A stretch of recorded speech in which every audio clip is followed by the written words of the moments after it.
Everything on earth has its own time and its own season. Ang lahat may tamang panahon. Timing is very important. Do not do something when the time and the place is not right.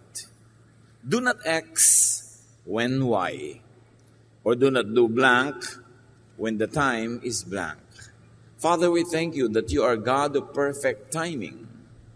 At ang dalangin namin, Lord, we learn your timing. We become sensitive to your spirit so that we will do the right thing at the right time, in the right way, in the right place. Be our teacher. Be our guide. Take us by the hand so we can have more from life and we can give more to life. Father, be our preacher. Speak to your people. Lead us. In the name of Jesus, your Son, we pray with thanksgiving.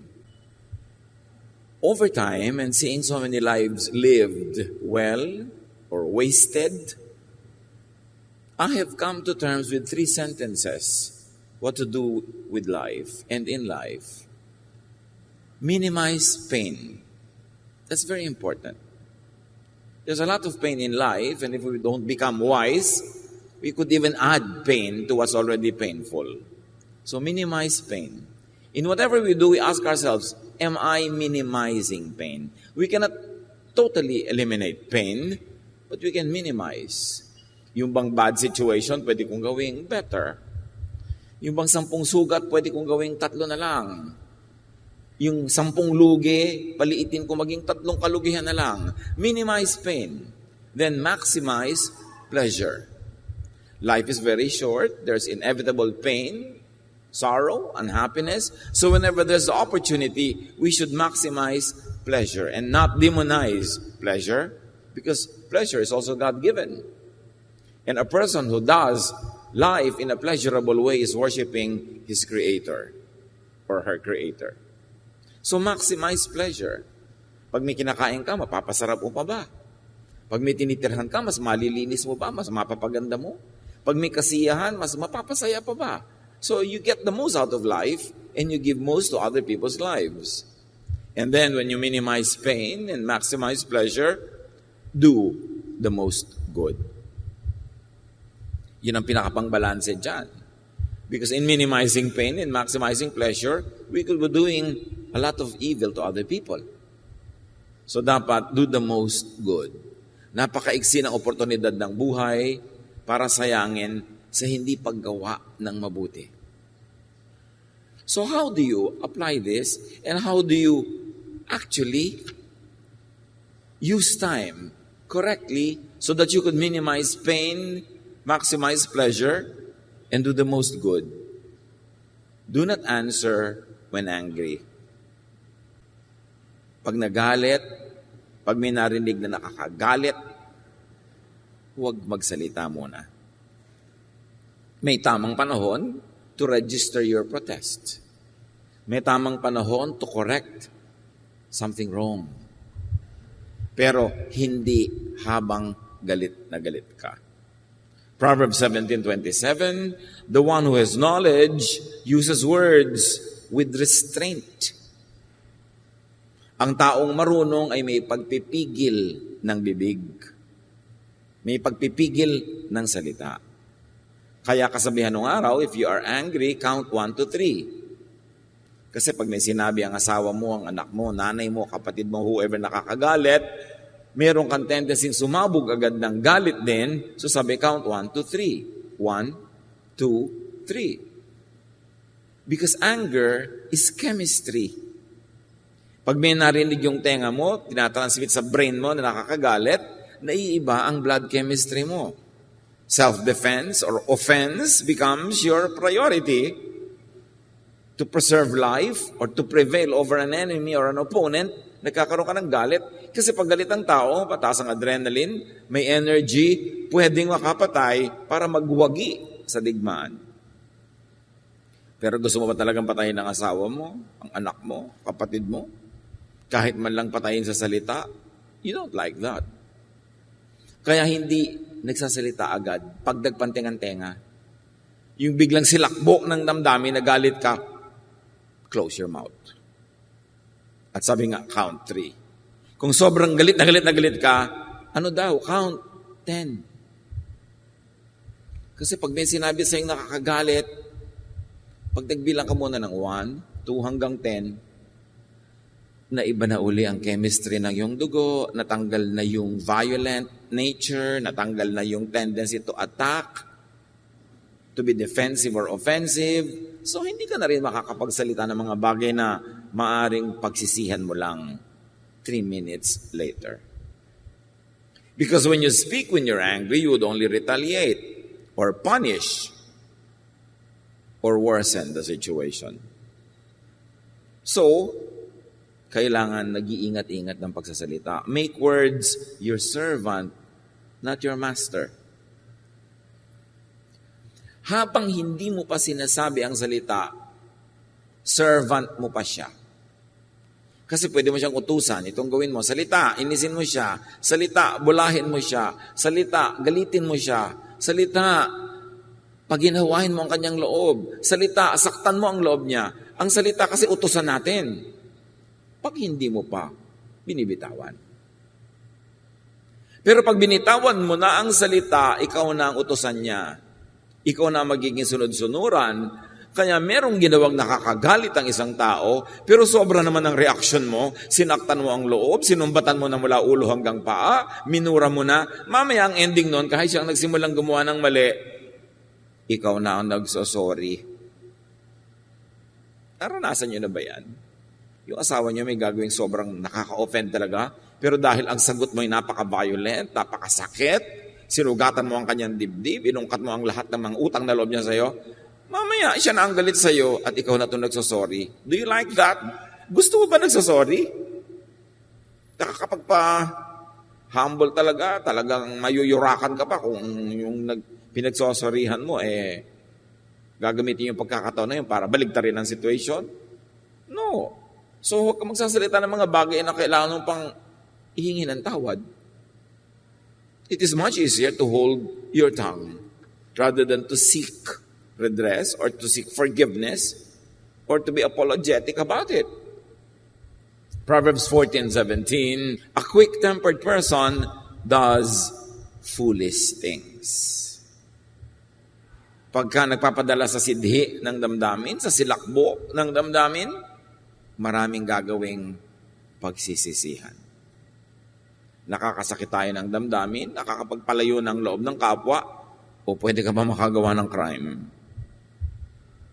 Pag careless with words, ikaw pa magsusorry, ikaw pa magsisisi, and in the end, maaaring ikaw pa ngayon ang mukha masama. So sabi sa Ephesians 4:26, in your anger, do not sin. Maybe we should operationalize that and say, in your anger, do not speak. So, paano yun? Paano kayo tutuwid ang mali? Mamaya na. Bukas. Next week. Bukas ng umaga. Huwag ngayon. Kasi galit ka eh. Wala kang ma-accomplish na mabuti. So, speak when not blinded by anger or when no longer blinded by anger. Do not make a promise when happy. Tandaan yan, isang mahalagang do not. The happy person, at that moment of happiness, which is probably short-lived, is overly generous, is unwise, unguarded, and could be careless and reckless. So pag sobrang masayang masaya, huwag mangako. Madalas, pinagsisisihan yung pangako. Ecclesiastes 5:2 and 4-6. Do not be quick with your mouth. Do not be hasty in your heart to utter anything before God. God is in heaven and you are on earth, so let your words be few. Pag sinabing God is in heaven, you are on earth, ibig sabihin, God knows but you don't know. So, kontian mo lang ang salita. Sabi ng isang version, do not be quick with your mouth to utter anything before people. You are on earth, so let your words be few. Or to apply it to people, you say, pag sobra ka masaya, hindi mo naman alam yung kung kaya kasiyahan mo, tama ang basis, baka naman false basis yan. Mamaya malalaman mo ang totoo, hindi ka na masaya, pero nangako ka na. Yung masaya ka ngayon, mataas ang grade ng anak mo, sabi, anak, ito yung mataas ang grade mo. Every grading period, pupunta tayong hangkang. O, dahil ang saya-saya mo eh. Eh yun naman pala, ang grade niya, ang taas-taas, 100. Baligtad pala ang grading system sa school nila. Ang mataas pala yung 1. Eh nangako ka na kasi ang saya mo. Yung mga in love, yung wow, binigyan mo ako ng rose, pinapangako ko sa'yo. Lahat ng sweldo ko, may 10% ka. Eh, ang saya mo lang ngayon, pero mamaya hindi mo na pala gusto siya, kahit isang buntong bulaklak ka ibigay sa'yo, nababahuan ka pa nun. Huwag nangangako pag masaya. Hintayin mag-normalize ang feeling. Kasi maraming matatalinong tao, pag masaya ka, doon kahuhulihin at papapangakuin. Yung alam nila, vulnerable ka, hindi ka matino, bulag ka ng kasiyahan, doon kahihinga ng pangako. Proverbs 21:23, those who guard their mouths and their tongues keep themselves from calamity. Remember ang mga sumpaan ng ikinakasal? Di ba? Ang saya-saya nila kasi ang ganda-ganda ng bride eh. Tapos ang gwapo-gwapo din ng groom. Ang mga sumpaan nila abot hanggang langit. 3 months later, nagsisisi na yung isa. Ba't ko ba na isumpa-sumpa yung isinumpa ko? Di ba? So, mahalaga na pag napakasaya mo, huwag kang sumpa ng sumpa. Do not answer. Do not make a promise, a commitment when drunk. It's always best not to get drunk. But it's worse kung lasing ka na nga, tapos doon ka pa mangangako. Nakita niyo itong si King Herod. Sa kasiyahan niya sa party, lasing siya, maganda ang mga nangyayari, pinangako niya doon sa anak ni Herodias, o sige, ang ganda-ganda ng dance number mo, pwede kang humiling sa akin kahit ano, up to half of my kingdom. Eh, lasing eh. Sabi ng nanay ng babae, hingin mo ang ulo ni John the Baptist. Hindi siya nakatanggi kasi nangako siyang ibibigay niya dahil siya'y lasing. Kaya tatandaan ninyo, iwasang malasing. At kung sakaling hindi na iwasan yon, abay, huwag ka nang mangako habang lasing ka. At mga kapatid, huwag kayong maniniwala sa pangako ng lasing. Diba? So GRO ka, pinapangako ako ng client mo, papakasalan ka sa lahat ng simbahan sa Italy, lasing lang yon. Madilim lang. Kaya nangako ng ganon. Huwag nagpapaniwala sa mga pangako ng mga taong wala sa katinuan. Sobrang saya o kaya ay walang huwisyo. One other thing. Do not decide when sad. Yung ang lungkot-lungkot mo, kamamatay-matay lang ng isang mahal sa buhay, huwag kang gagawa ng any decision. Minsan nagde-decide ka na ipamigay na lang lahat ng naiwan niya kasi nagpapalungkot sa iyo. Paano pag hindi ka na malungkot, ang hihinayang ka na ngayon? Huwag kayong magdedesisyon. The sad is overly skeptical and negative. The sad is close-minded and tend to be very conservative. The sad is blinded by tears. 1 Kings 19:4, sa kalungkutan itong si Elijah, he came to a broom bush, sat down under it, and prayed that he might die. I have had enough, Lord, he said. Take my life. I am no better than my ancestors. At dahil malungkot siya, depressed siya, ang baba ng pagtingin niya sa sarili, sinasabi niya sa Diyos, bawiin niyo ng buhay ko, patayin niyo na ako, ayoko nang mabuhay pa. Yung pala, gutom lang, kasi nung nakakain, nakatulog, nakainom, lumakas muli at gusto na namang mabuhay. Do not destroy yourself when sad.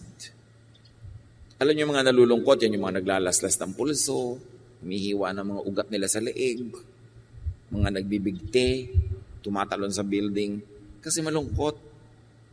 So pag malungkot kayo mga kapatid, iwasan niyong mapag-isa.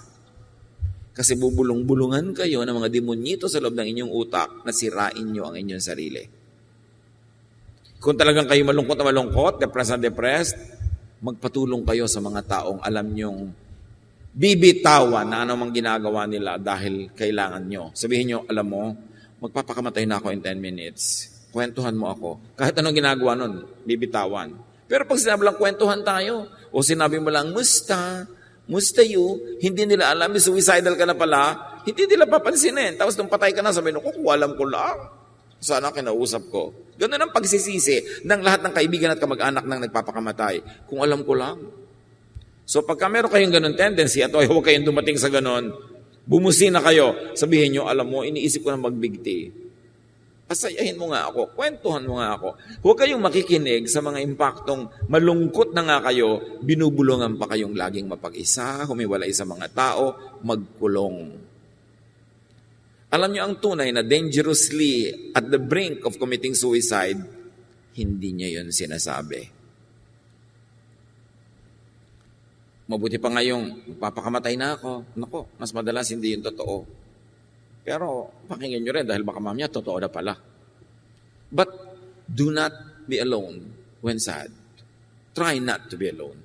Kasi mas kayang-kaya kang yayain ng mga demonyito para lalong guluhin ang iyong isip. So watch out for sadness and for depression. Bantayan nyo yan. And when you are sad, when you're depressed, change the scenery. Lumabas kayo ng kwarto, lumabas kayo ng bahay, lumabas kayo ng kung saan, ibahin ninyo ang eksena and change the chemistry. Magpawis kayo, mag-exercise, kumain. Kailangan may palitan kayo para maiba yung ending. Hindi kayo magbumukmok, hindi kayo lalo nang mag-aawa sa sarili, magdadrama sobra para lalong paiyakin ang sarili dahil ilulubog kayo ng ilulubog niyan. Remember that. Do not decide when sad. Avoid making decisions when you are depressed. And then do not rejoice when your enemies fall. Kasi parang, wow, panalo ka na. Nabigo na siya, bumagsak na siya, lumaglag na. No. Resist the temptation to rejoice. Proverbs 27, 17 to 18. Do not gloat when your enemy falls. When they stumble, do not let your heart rejoice. For the Lord will see and disapprove and turn His wrath away from them. So kung sila itinutuwid ng Diyos, at sa proseso na sila nahihirapan, nasasaktan, huwag kang magbunyi, huwag kang magdiwang. Kasi pag nakita daw yun ng Diyos, malamang na i-disapprove niya ang iyong behavior at itigil niya ang ginagawa niyang pagtutuwid o pagpalo paminsan-minsan doon sa mga taong yon.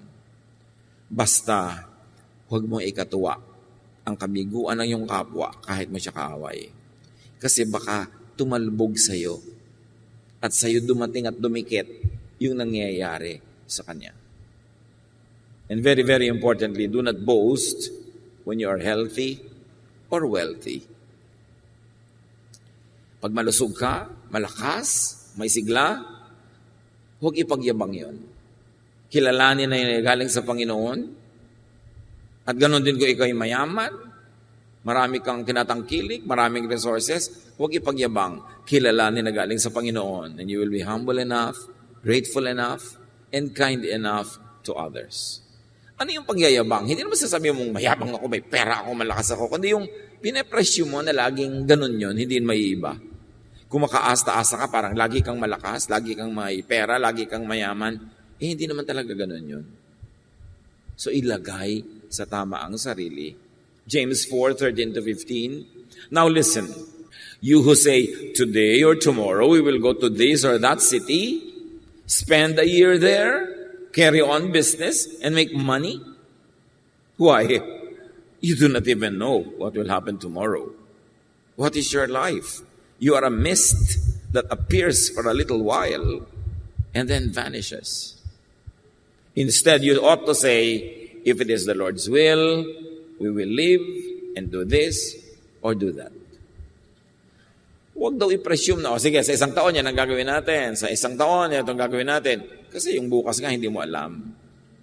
Hindi masamang magplano para sa isang taon. Hindi masama na mayroon kang plano para sa 10 years, 15 years from now. Plan as if you're going to have a very long life, but live as if you're going to die today. Because you might. So ang sinasabi dito nitong James, do not presume. In other words, always take into consideration that your strength, your life, your wealth could disappear today. It should keep you humble. It should keep you careful. And it should keep you appreciative of the moment, to be thankful to God, to celebrate life. Isa pang uri ng pagyayabang, ganito magbakasyon ka naman, next week na. Pagyayabang yun, kasi buhay ka pa ba next week? Alam mo yun. Alam mo, sobra ka ng hirap na hirap sa buhay, kailangan magkaroon ka ng break. Next month na, next year na. Ganoon din yung mga pamilyang magtiis na lang muna tayo, darling, ha? 3 years from now, magbabakasyon tayo sa Bicol. 3 years pa from now. Para pagyayabang yan. Alam ba nating buhay pa tayo 3 years from now? Ang ibig sabihin lang mga kapatid, kung kaya mo na ngayon, isingit mo na, magpahinga ka, magbakasyon ka, mag-enjoy ka, huwag mong ipagyabang na buhay ka pa 10 years from now kasi hindi mo alam yun. Napaka-importante na alam mo that you are a mortal being, that life could be snuffed out of you anytime. Do not presume that you will live long, although prepare to live long. Yung iba sobrang mag-ipon, ipon para pagdating nila ng 70 years old, doon nila gagastusin. Kaya lang nung 69.5 years old, doon na tighok bigla. Sayang. So dapat ngayong 50, gumastos ka na ng konti, mag-ipon ka ng konti. 55, gumastos ka ng konti, mag-ipon ka uli ng konti. 60, gumastos ka ng konti, mag-ipon ka ng konti.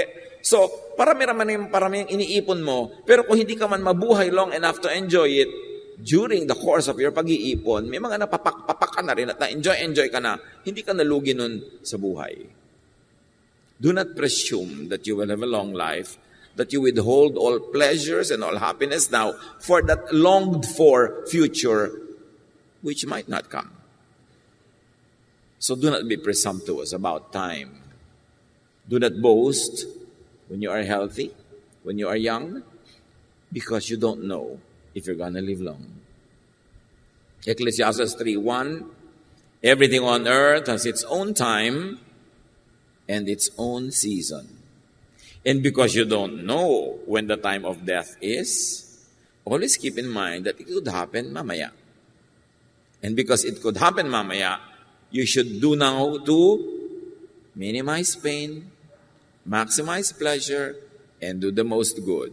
Hindi ka biglang namatay mamaya, bukas hindi ka rin namatay, hindi ka naman lugi. If you minimize pain, maximize pleasure, and did the most good today, tomorrow, or next week, or next year, kahit gawin po yun araw-araw in the next 50 years, hindi ka naman lugi. So what's wrong with that? But to maximize all the pain now, so that you could maximize all the pleasure next week, yun ang presumptuousness. You don't know. So be sensitive to time.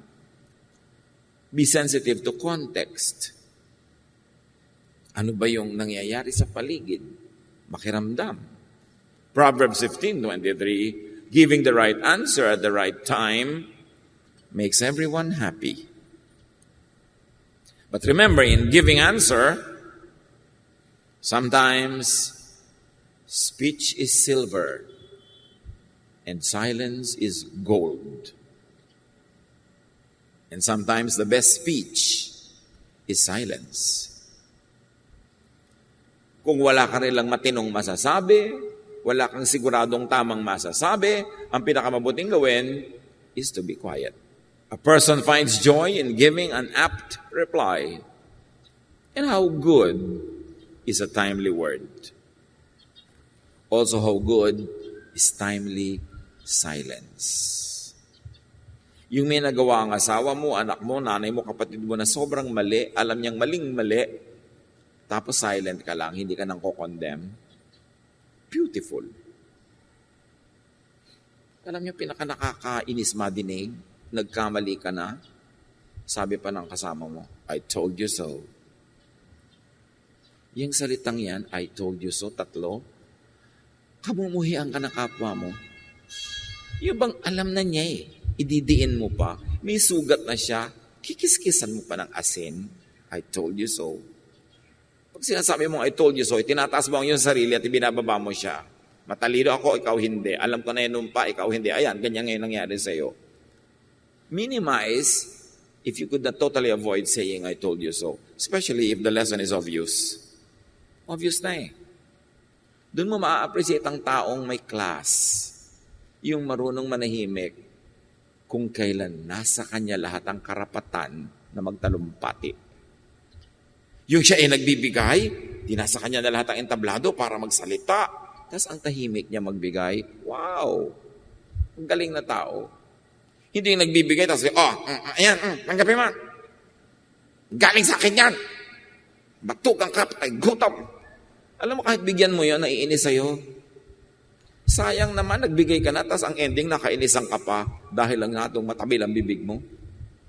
Talagang nagdusa ka na, nagpakasakit, nagbigay, pero may sasabihin ka na nakakasakit ng damdamin, yun ang naiiwan sa puso ng tao, hindi yung appreciation o pasalamat. Ang natatandaan niya, yung matalimong dila. Kahit ano pang bigay mo, inaabutan mo na sarap na pagkain, tapos mo, isaksak mo sa matibay mong sikmura. Hindi bali, wala. Diba? May hinihingi sa iyong kapatid mo, ibinigay mo, isaksak mo sa baga mo. Inis na inis yun, tatanggapin din, pero muhi ang nakatanim sa puso. Gumawa ka na ng mabuti, di magsalita ka na rin ng mabuti para huwag nang makontra yung ginawa mong mabuti. How bad is an untimely word? How bad is an untimely act? Yung down na siya, doon mo pasisisihin. It's not good timing. Sasabihin sa'yo, Papa, don't preach. Kasi nagdurugo na nga ang puso ko, alam ko na, magpipreach ka pa. So be sensitive, be attuned to the Spirit.